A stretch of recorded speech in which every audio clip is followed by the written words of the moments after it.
दौसा में एक positive case सामने आने के बाद शहर में कर्फ्यू लगा दिया गया। बावजूद इसके कई इलाकों में लोग कर्फ्यू तोड़ते हुए भी दिखाई दिए। पुलिस ने सख्ती की।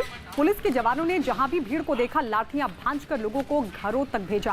पुलिस ने गश्त कर शहर के इलाकों में, गलियों में, सड़कों पर, दुकानों पर जमा लोगों पर जमकर लाठियां भांजी।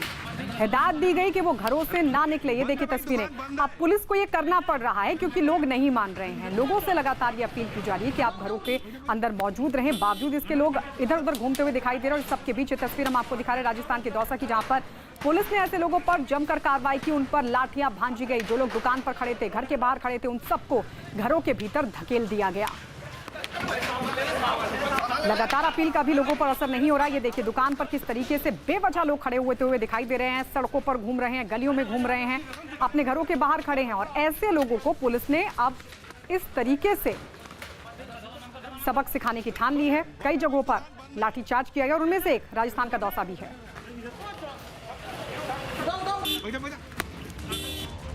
देश के जाने माने धावक और फ्लाइंग सिख के नाम से मशहूर मिल्खा सिंह ने एक वीडियो संदेश जारी कर आम लोगों से लॉकडाउन के दौरान घर पर रहने की अपील की है और उन्हें सलाह भी दी है। मिल्खा सिंह ने अपने वीडियो संदेश में कहा है कि घर पर रहकर लोग एक्सरसाइज करके और डाइट कंट्रोल करके खुद को व्यस्त रख सकते हैं।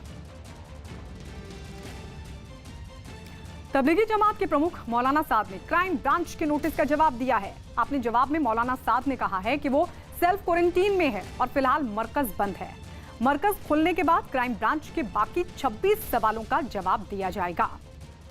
आपको बता दें, क्राइम ब्रांच की तरफ से नोटिस दिया गया है मौलाना साद को और 26 सवाल उनसे पूछे गए हैं। इस सब के बीच मौलाना साद ने नोटिस का जवाब दिया और ये कहा है कि उन्होंने खुद को सेल्फ क्वारंटीन में रखा है।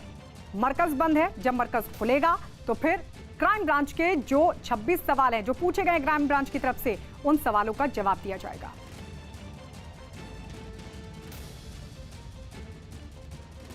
देश भर में लॉकडाउन लागू होने की वजह से गरीबों और मजदूरों के सामने 2 वक्त के खाने का जो संकट है वो सबसे बड़ी चुनौती बना हुआ है। और ऐसे ही लोगों की मदद के लिए प्रयागराज में कुछ लोगों ने कम्युनिटी किचन की शुरुआत की ताकि जरूरतमंदों को खाना खिलाया जा सके। इसके लिए कम्युनिटी किचन में कुछ लोग पूड़ियां बनाते दिखाई दिए, जबकि कई लोग अलग अलग डिब्बों में पूड़ी और सब्जी पैक करते नजर आए। अवधि है लॉकडाउन की, उस अवधि तक इनका कम्युनिटी किचन इसी तरह चलता रहेगा और जो लोग भी जरूरतमंद हैं उनको भोजन इसी तरह से वो उपलब्ध कराते रहेंगे। खाना लेने के लिए कम्युनिटी किचन के बाहर कई लोग एक लाइन में खड़े दिखाई दिए, जिनमें कुछ महिलाएं और बच्चे भी शामिल रहे। कोरोना वायरस न फैले इसके लिए सोशल डिस्टेंसिंग का भी ध्यान रखा गया और लोगों को एक दूसरे से दूर खड़ा किया गया। लाइन में लगे लोगों को सबसे पहले सैनिटाइजर दिया गया ताकि वो अपने हाथ साफ कर सकें। उसके बाद ही उन्हें खाने के पैकेट दिए गए। शाम के भोजन में हम कढ़ी और चावल रखते हैं या तहरी रखते हैं और दोपहर के भोजन में पूड़ी और सब्जी रखते हैं।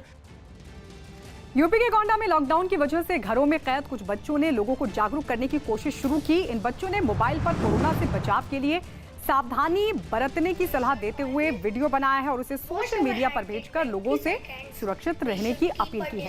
सोशल मीडिया पर बच्चों के वीडियो वायरल हो रहे हैं।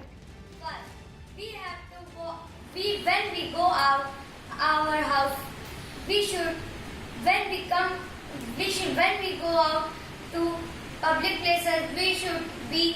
Hello friends, today I am going to tell how to avoid coronavirus.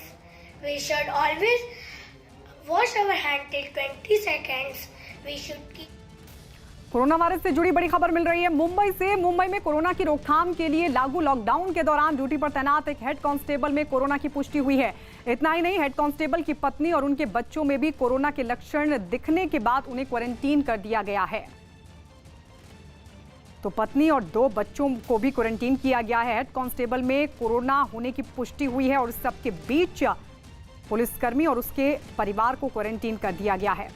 तो पुलिसकर्मी के पूरे परिवार में कोरोना के लक्षण देखे गए हैं और ऐसे में न सिर्फ पुलिसकर्मी बल्कि उसके परिवार को भी क्वारंटीन कर दिया गया है।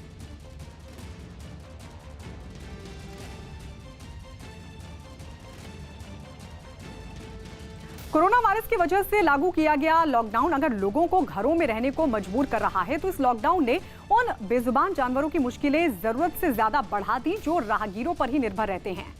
लॉकडाउन की वजह से लोगों ने घरों से निकलना बंद कर दिया तो बेजुबान जानवरों को उनकी भूख सताने लगी। जानवरों का इस दर्द को समझा बरेली रेंज के डीआईजी राजेश कुमार पांडे ने। राजेश कुमार पांडे अपनी ड्यूटी में मुस्तैद तो हैं ही, इन बेजुबान जानवरों की भी सेवा करने में वो जुटे हुए हैं।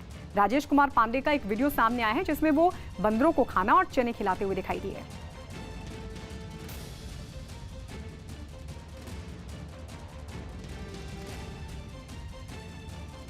उधर उत्तर प्रदेश के संभल में लॉकडाउन के दौरान बंदर भी खाने के लिए भटक रहे हैं। इन बंदरों को खाना खिलाने के लिए एक आदमी आगे आया जो रोज खाना लेकर इन बंदरों के बीच पहुंचता है। खाना लेकर आता देख इस आदमी के आसपास बंदरों की भीड़ लग जाती है। तस्वीर हम आपको दिखा रहे हैं। ये बेजुबान जानवर जो अब सिर्फ 2 वक्त की रोटी के लिए इधर उधर भटक रहे हैं। इस सबके बीच ये शख्स जो कि रोज यहाँ पर खाना बनाकर पहुंचता है और इन बंदरों के लिए खाना लेकर आता है, और जब ये शख्स यहाँ पर पहुंचता है, ये आदमी यहाँ पहुंचता है, तो फिर बंदरों की भीड़ इस आदमी को घेर लेती है। यूपी के हाथरस में तबलीगी जमात से लौटे 4 लोग कोरोना पॉजिटिव पाए गए, जिससे हड़कंप मच गया है। देर रात रिपोर्ट आने के बाद 4 मरीजों को आइसोलेट कर दिया गया है। इनके अलावा तबलीगी जमात से लौटे कुल 32 लोगों को भी क्वारंटीन किया गया। जानकारी के मुताबिक फिलहाल इन 32 लोगों में से सिर्फ 12 लोगों की ही रिपोर्ट सामने आई है, जिनमें से 4 लोग कोरोना पॉजिटिव हैं। तो बताया जा रहा है कि ये लोग जो कि तबलीगी जमात से जुड़े हैं, इन्हें फिलहाल आइसोलेट कर दिया गया है देर रात इनकी रिपोर्ट आने के बाद। यूपी के हाथरस का ये मामला है। तबलीगी जमात से लौटे हैं ये 4 लोग कोरोना पॉजिटिव पाए गए हैं।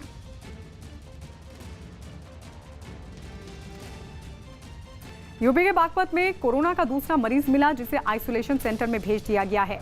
ये मरीज नेपाल का रहने वाला बताया जा रहा है, जो तबलीगी जमात में शामिल होकर बागपत पहुंचा था। पुलिस ने तबलीगी जमात से आए 249 लोगों को क्वारंटीन किया था।